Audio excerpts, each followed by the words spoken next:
আসসালামু আলাইকুম ওয়া রাহমাতুল্লাহি ওয়া বারাকাতুহু। আপনারা জানেন যে বাংলাদেশে জুলাই অভ্যুত্থানের পরে বাংলাদেশে একটি রাজনৈতিক মেরুকরণের সূচনা হয়েছে। তার মধ্যে অন্যতম হচ্ছে, আপনারা জানেন যে আগে ছিল আওয়ামী লীগ এবং বিএনপি পন্থী দুটা জোট, আর এখন আওয়ামী লীগ এবং তাদের যে জোট এরশাদের জাতীয় পার্টি এবং আরো যে অন্যান্য বিভিন্ন রাজনৈতিক দল আছে যারা আওয়ামী লীগের সাথে, তারা অনেকটাই পিছিয়ে পড়ার কারণে কিংবা আওয়ামী লীগ নিষিদ্ধ হওয়ার কারণে এখন জামাত এবং বিএনপি, যারা আগে এক ছিল 2001 থেকে 5 পর্যন্ত, তারা আলাদা আলাদা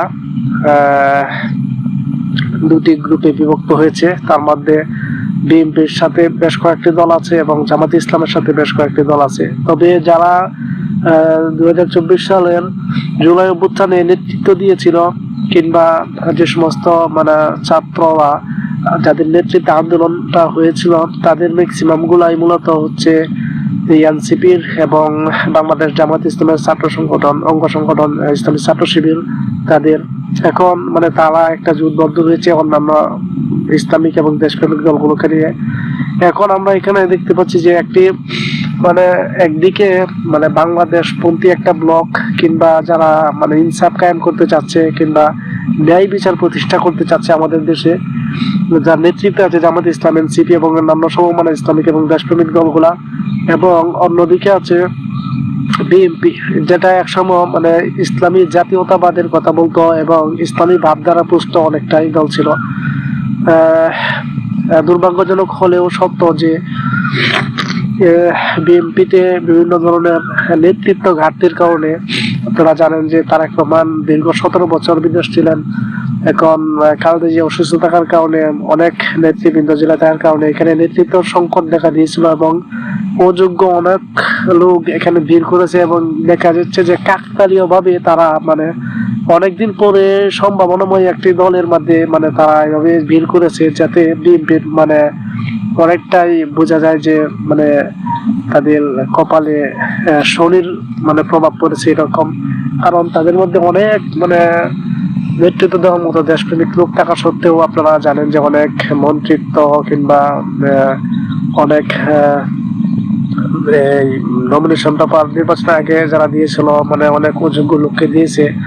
এখানে বিভিন্ন ধরনের ক্রিয়েশন আছে, এটা আমাদের আলোচনা করার বিষয় না, এটা রাজনীতিবিদ যারা তারা জানবে। কিন্তু সাম্প্রতিক বিষয়তে আমরা দেখতে পাচ্ছি যে জামায়াতে ইসলামকে বিভিন্ন ধরনের ট্যাগ দেওয়া হচ্ছে, বিভিন্ন সময় বলা হচ্ছে তারা গুপ্ত, তারা আগে রাজাকার বলা হতো, আল বদর আল শামস দুশর পাকিস্তানি বলা হতো আওয়ামী লীগের আমলে, আর এখন বিএনপির আমলে পাকিস্তানি ট্যাগ তো দেওয়া হচ্ছে, সাথে সাথে গুপ্ত বলা হচ্ছে। গুপ্ত আসলেও গুপ্ত আপনারা জানেন যে একটা বংশের নাম ছিল, আপনারা যারা ইতিহাস পড়েন তারা জানবেন।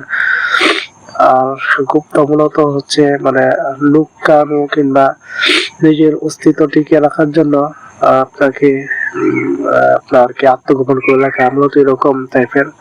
এখানে পজিটিভ সবকিছু, আমি গুপ্ত শব্দ দ্বারা নেগেটিভ বলতে কিছু বুঝি না।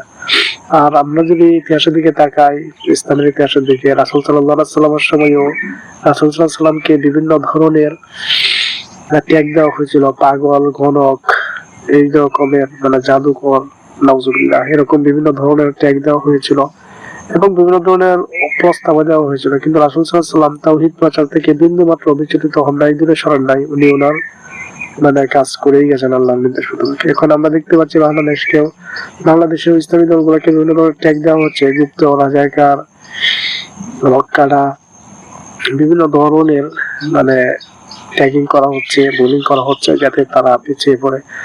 মূলত আমি কোনো রাজনৈতিক দলকে সমর্থন করি না, তবে যারা বাংলাদেশ পন্থী, ইসলাম পন্থী, ইনসাফ পন্থী, যারা ইসলামের কথা বলবে তাদেরকে অবশ্যই আমি সাপোর্ট করবো এবং আমি তাদের সাথেই আছি।